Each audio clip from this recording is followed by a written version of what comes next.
But it does seem that the fountainhead of the ancient Christian ethic was here.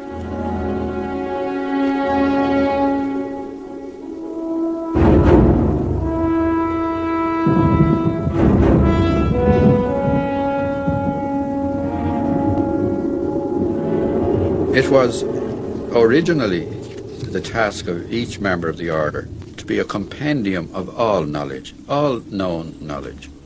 That was the reason for the long term of training. If humanity was totally wiped out, except for one individual, he should be capable of re-establishing everything from his own resources. In an old farmhouse in the south of Ireland lives Ben McBrady, a 72-year-old retired civil servant at the Dublin court. His material needs are few, and he manages well on his small pension. Ben reads 4 hours a day, writes poetry, and tends his garden, where he grows most of his own food.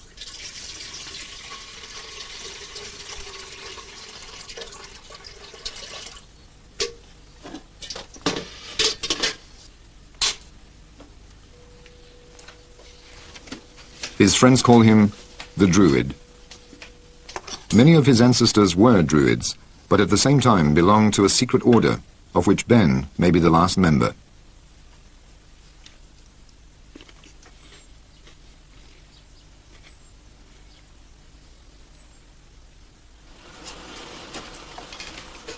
He originally set out to become a priest. Then his uncle, who was a disciple of this mysterious order, changed Ben's destiny by selecting him to become a member. The training started at his 12th birthday and took 18 years to complete.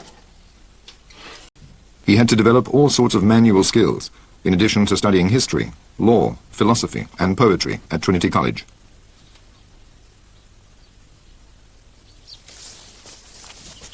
At 30, his training was completed, and Ben became part of an isolated triad within the order.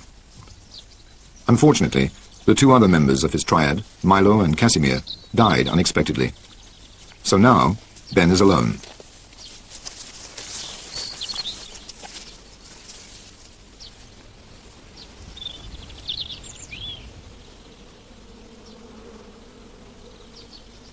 Since he has had no contact with the order for many years now, he believes that no other members are alive today.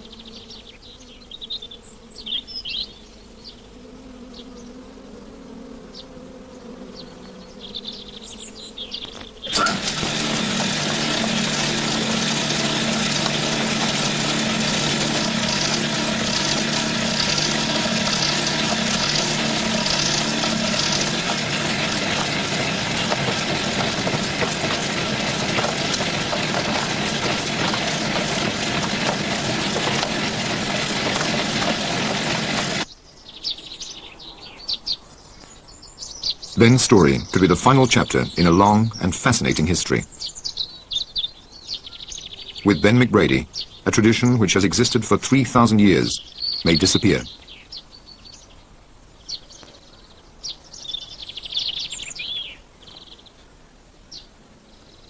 The order, of which I may be the last member, by tradition, came into existence after the last great cataclysm or catastrophe which affected the world. Now, with these great and terrible impacts on the earth by great electrical storms being caught up in the tails of meteors or showers of meteorites, civilization as we know it was totally destroyed.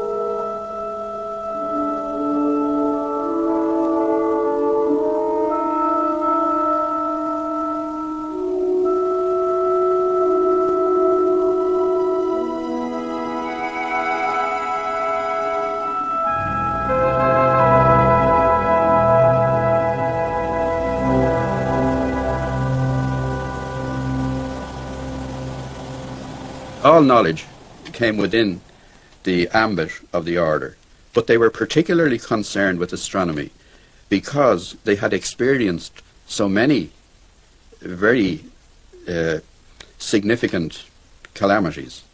And it was thought that a full knowledge of astronomy would enable enable them to predict conditions when these calamities were likely to take place and take some kind of action to protect themselves. If you look at the great megalithic complexes in Ireland, you'll see that what are described as passage graves are really bomb shelters of a very primitive kind. They are well above any tidal wave level, and they also afford protection from meteoric showers.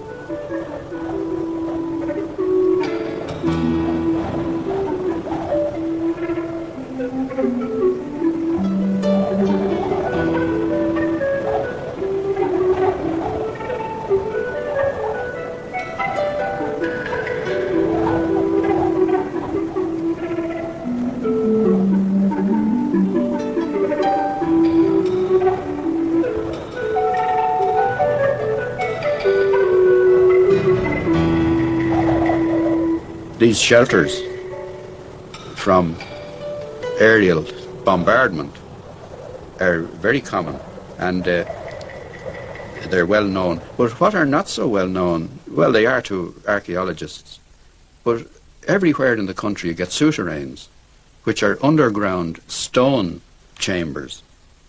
The archaeologists say, without any evidence, that they were stores for grain, mainly.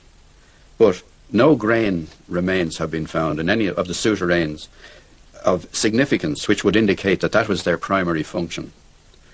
They also served as shelters. They would shelter from outside conditions, and most of them would be well above sea level too, but not as high as the great megalithic ones. It would seem that the very complex ones, the very big ones, such as we get at Carrowkeel and Carrowmore in Sligo, were special ones, like Hitler's bunker, very well preserved, but they would be for special people, presumably for the telepaths.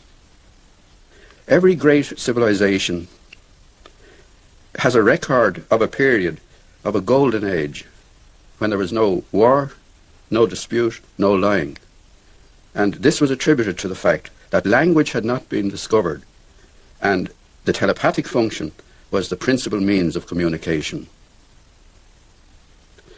Now, in relation to the order, those of the few isolated settlements which survived on the European coastline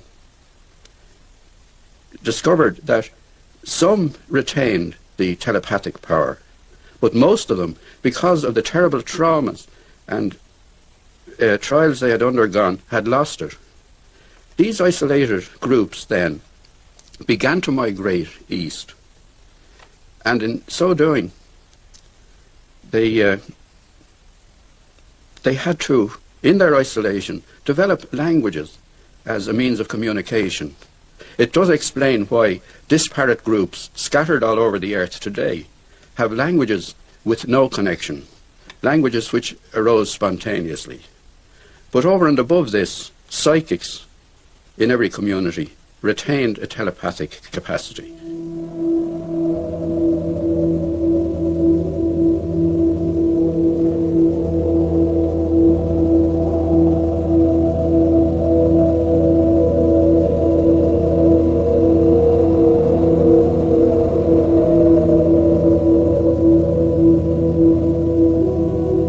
Members of the groups who emigrated east returned to the west. The last people to settle down ended up in Ireland.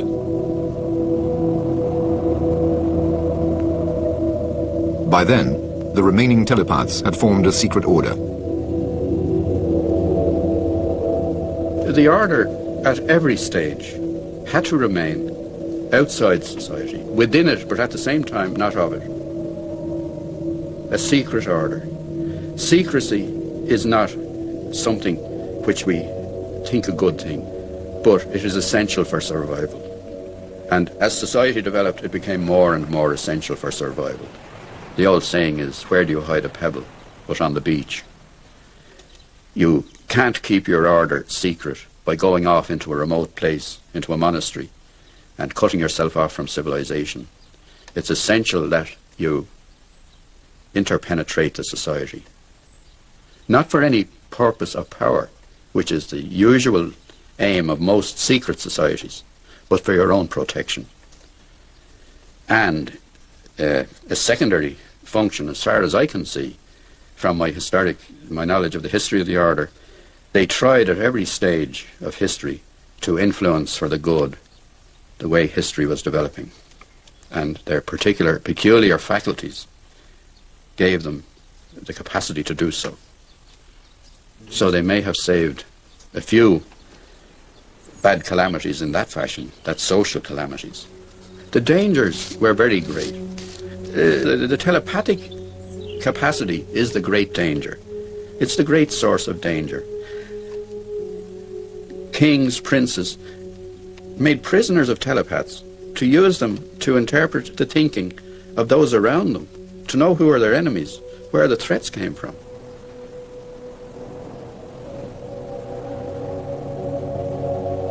When members of the order first came to Ireland, they found that a mighty druidic organization existed there. Members of the order were druids. They infiltrated the druidic organization, which was a highly complex one, and slightly, well, not slightly, but considerably different in Ireland from the continental druids who are described by Caesar in his De Bello Gallicus, the Gallic Wars. Most of his information came from a druid named Divitiacus, who was living in Rome. And according to Divitiacus, the druids were the priests and philosophers and astronomers of the Celtic tribes. They were also magicians and lawgivers, possibly priest kings, but he doesn't make that clear. Now, Caesar was particularly interested in the religions of subject peoples, because the Romans believed that if they captured the idols, they had the gods, and the people made no more resistance to them. That was one of their techniques of conquering and ruling. It served both purposes. Now, the Druids, according to Caesar, there have been doubts thrown on whether this Divitiacus existed or not. But according to Caesar, these Druids had a great annual ceremony in which they had sacrifices.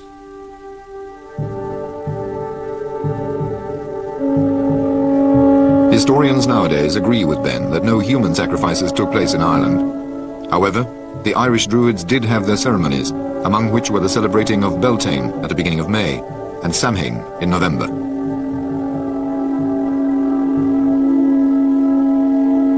Now, these ceremonies were carried out usually in oak groves. The oak was a sacred tree to the Celts, and to a lot of Aboriginal people, or primitive peoples, who saw spirits in rocks and stones and rivers and growing things of all kinds. The name of the oak, the root term for oak is drua, and from drua, from the practitioners under the oak groves, they got the term druids or druidi, which was the Roman term for druids. Now in Ireland, by coincidence, synchronicity, call it what you like, the Druidic order were worshippers of the god of the sunset, the Da Rua, the red god. And a priest of that order would be called a Chela Da Rua, a servant of the red god. And with a very common thing that happens with language nowadays, we drop the first term. We drop the substantive for the adjective. That process has continued all through time in language. So Chela Da Rua became Da Rua, and Da Rua became Drua or Druid. So that's how the confusion arises between the Druids of Ireland, the Druids of the continent. They have the same name, but for different reasons. Possibly a lot of the fame and esteem that the Druids earned for their knowledge and wisdom derived from the fact that members of the order were among them. And we have that, I think, manifested best in the case of Lugar MacLugair, whose burial place we'll go to visit. MacLugair was the most important Druid of his time, also a member of the order, and appears to have been an ancestor of mine. For many centuries, priest-kings ruled the kingdoms of Ireland. In the 12th century, the leadership function was split in two. The Herenach took care of the worldly matters, while the bishop was responsible for spiritual affairs. Both were hereditary functions until 1699. The genealogies have been manipulated by early Christian historians to suit their own ends. But I am connected with the diocese of the Two Kilmores. A Herenach of the Two Kilmores could only come from the one bloodline, which is mine. And MacLugair is the ancestor of the earliest recorded Herenach of the Two Kilmores. He is the one who is named as the ancestor of nearly the whole pantheon of early Irish saints. According to official history, the Archdruid Duftar MacLugair was baptized by St. Patrick in the 5th century. Duftar was the son of Lugar MacLugair. The same Duftar MacLugair was the father of St. Bridget. If we go to the early history of Christianity in this country, the traditional view is that St. Patrick came here as a captive in the 5th century. But our tradition is that if ever he existed, he came here in the 2nd century. Thomas Carlyle, the great English writer, historian, he was told once that there were 30,000 words written to prove that St. Patrick came to Ireland. And he said that there are just as many lies.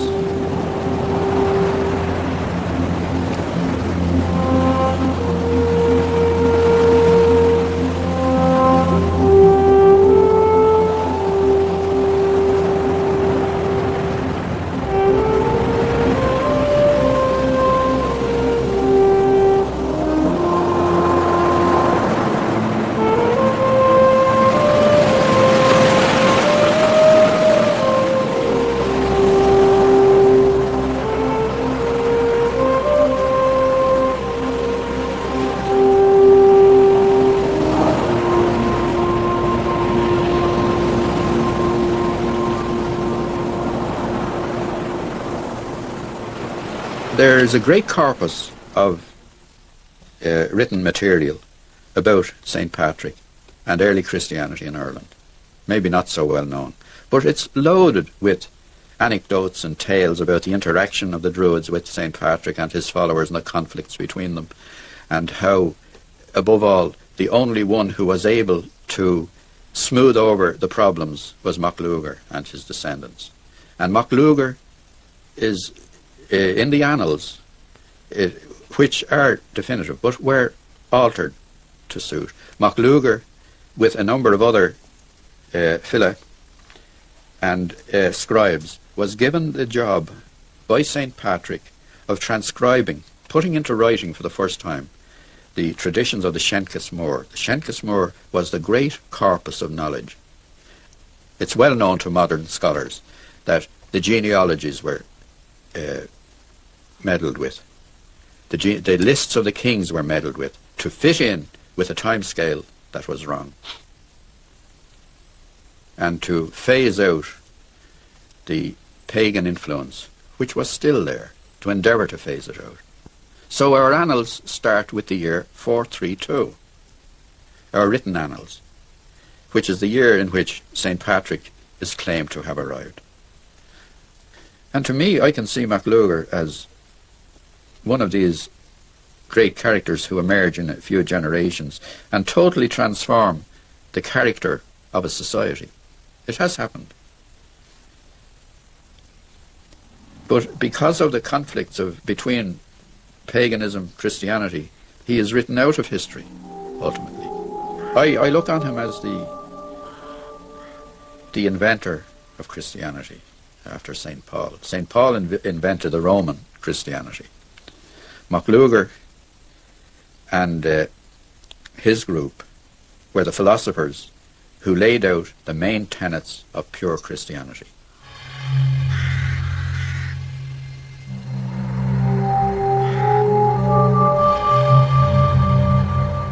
What we recognise as pure Christianity was the old religion carried from here to the east.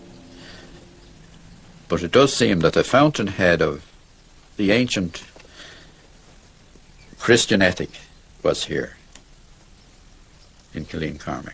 It's a big claim, but over the centuries we have had the phenomenon of thousands upon thousands of Irish missionaries going all over the world, more than any other country, spreading Christianity.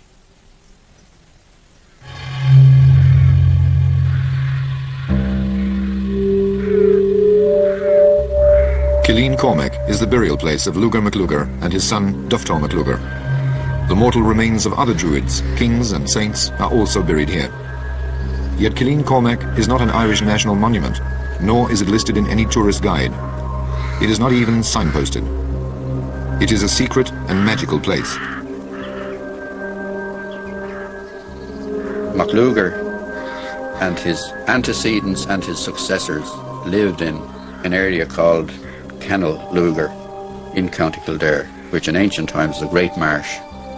There were two islands in the marsh.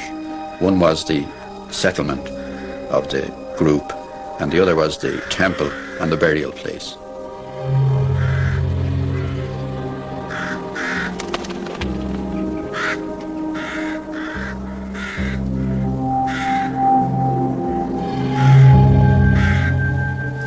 The ancient stones there make a link with Christianity in that we have the only Ogham stone in Ireland which has both a Latin and an Old Irish inscription written in Ogham, cut in Ogham on the stone. Ogham is not a language but an alphabet. The inscription on the stone reads, "For True Druids." It was one of the places where Jesus, as a wandering scholar, was inducted into the ancient wisdoms of the order and then returned to Palestine to begin his mission over there.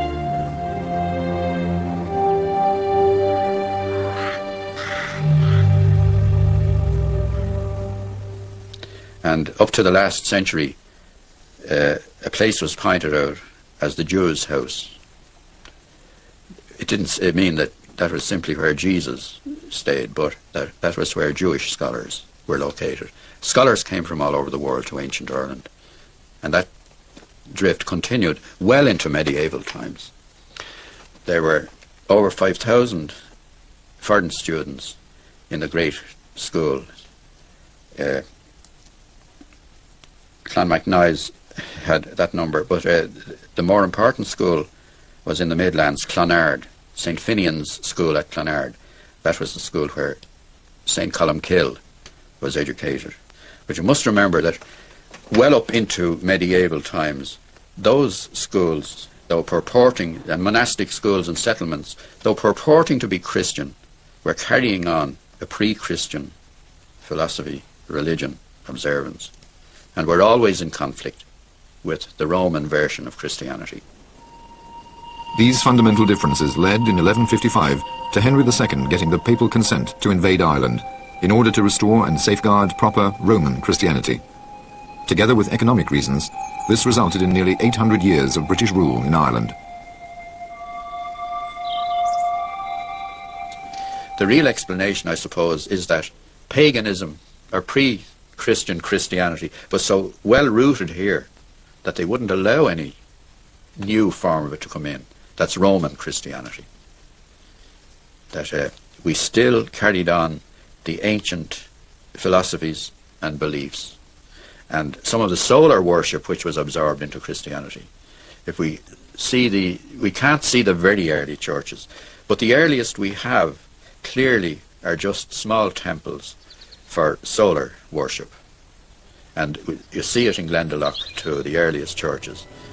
They simply allow a ray of light to come in to illuminate the altar and the sacred vessels and transform. That's the transubstantiation, the changing of the energy of light into the liquid which goes into your body. That seems to be central to all religious practices. It's the core of religious belief. The monstrance, in fact, is a vestigial relic of sun worship used in Christian churches. It is a manifest sun. It has a central part, the rays radiating from it, and they put the sacred wafer in the middle after consecration.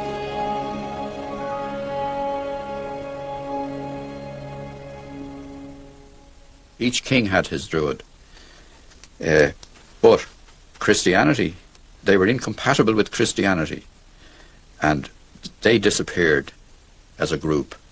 The order, however, continued to survive by adapting itself to Christianity and becoming part of the Christian organisation, but keeping its traditions, keeping its beliefs, and acting inside Christianity, the Christian matrix.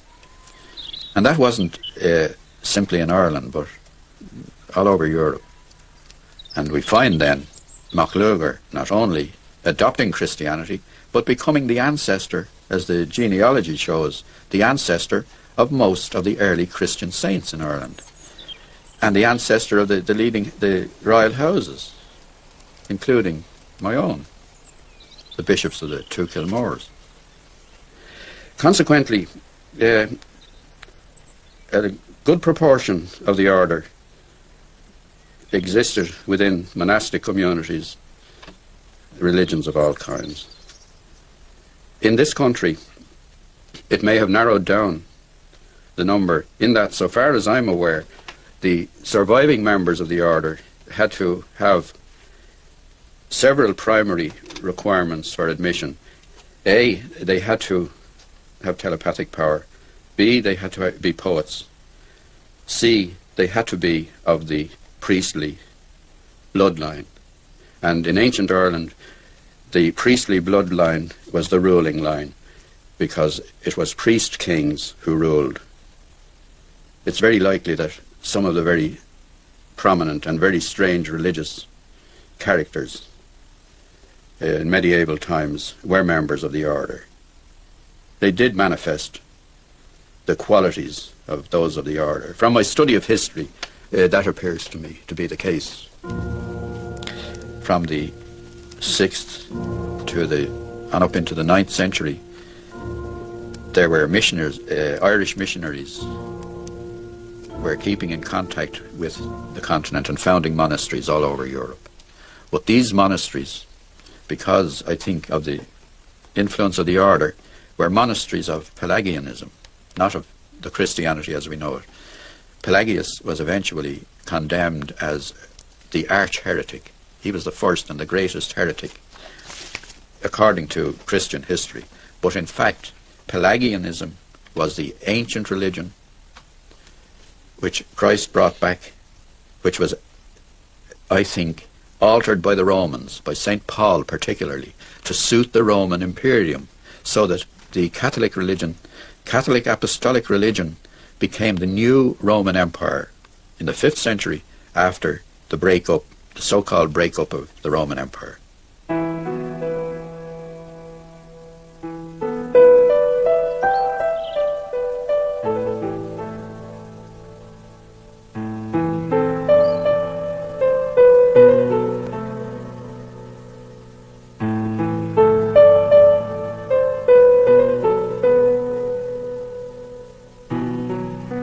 It was originally the task of each member of the order to be a compendium of all knowledge, all known knowledge. That was the reason for the long term of training.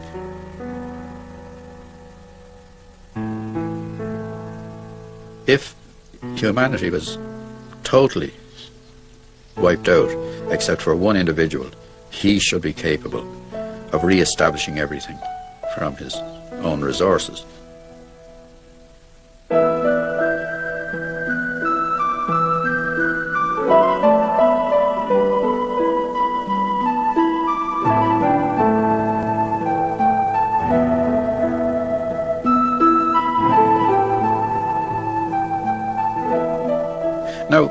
because in the last 2 centuries, because of the exponential increase in knowledge and techniques and skills, medicine, everything, it wouldn't be within the compass of a single human mind, or you wouldn't have the time to train someone to encompass everything. The system of triads was developed, whereby 3 were brought together. Ben, Milo and Casimir formed such a triad. Because of their telepathic powers, each was able to draw on the other's knowledge. But because of the increase over the last 50 years in radio and telecommunication, telepathy has become impossible. According to Ben, all human communication, language itself, is suffering severe damage. And that is why it was a primary function of the order to preserve language.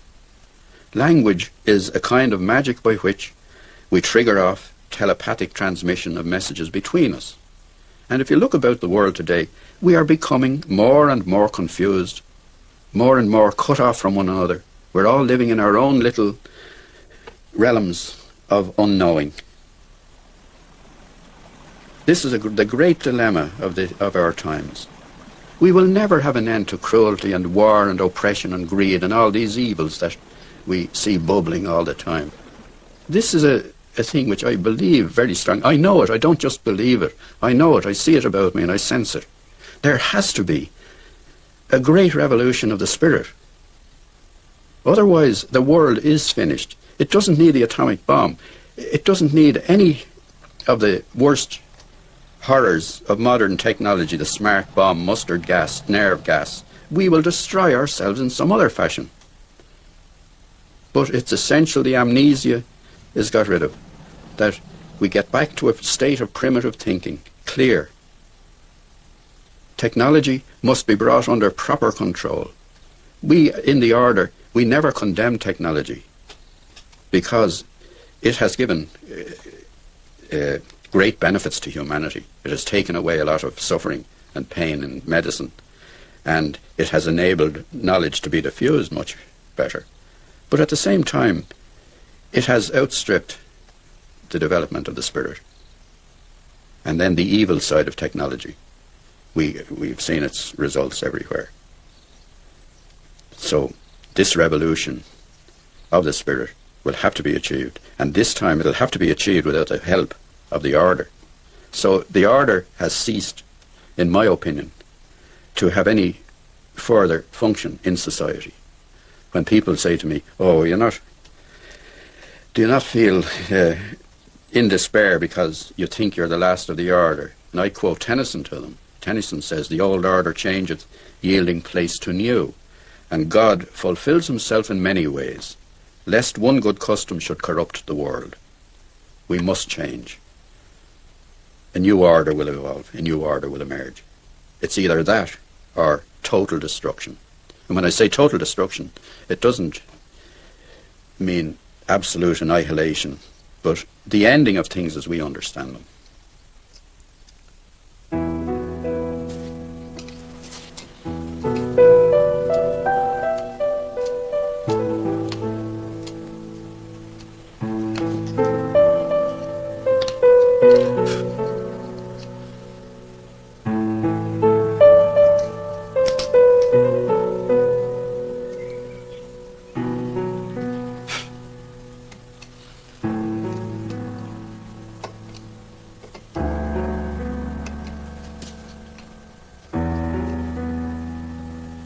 The fundamental training of the order was to achieve balance, not to discard new knowledge, not to discard old knowledge. Keep a balance between them.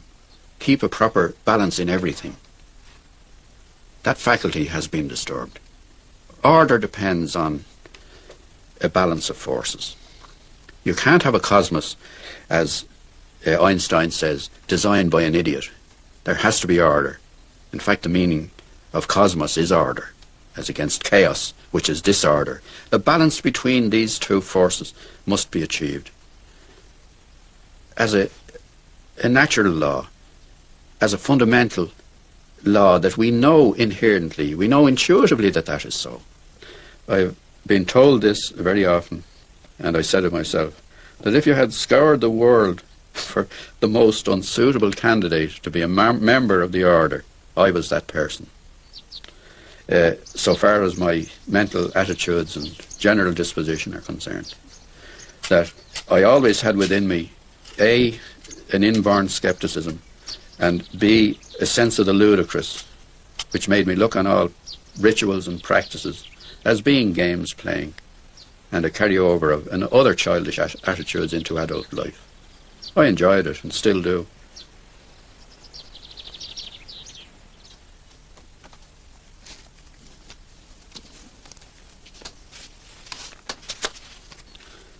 He kissed me under the Moorish wall, and I thought, well, as well him as another.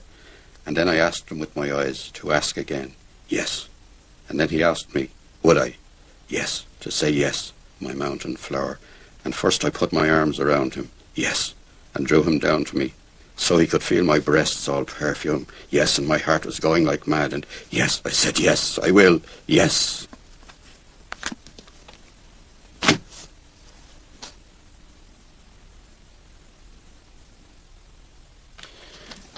The way I look at life is what distinguishes, say, great writers like Joyce from others is that they are yea-sayers to life. The last sentence in Ulysses is yes, yes, yes. Molly Bloom is saying yes to life. So I was taught that lesson, that we must say yes to life. We must take the positive. The other side lies death and destruction, which is created by us. We can create death. We can't create life. And man is engaged to the limit of his faculties and abilities in creating death. That's why a great transformation has to come. Otherwise, everything goes. That's the moral I derived from that whole issue. So now I continue travelling hopefully, which is better than to arrive.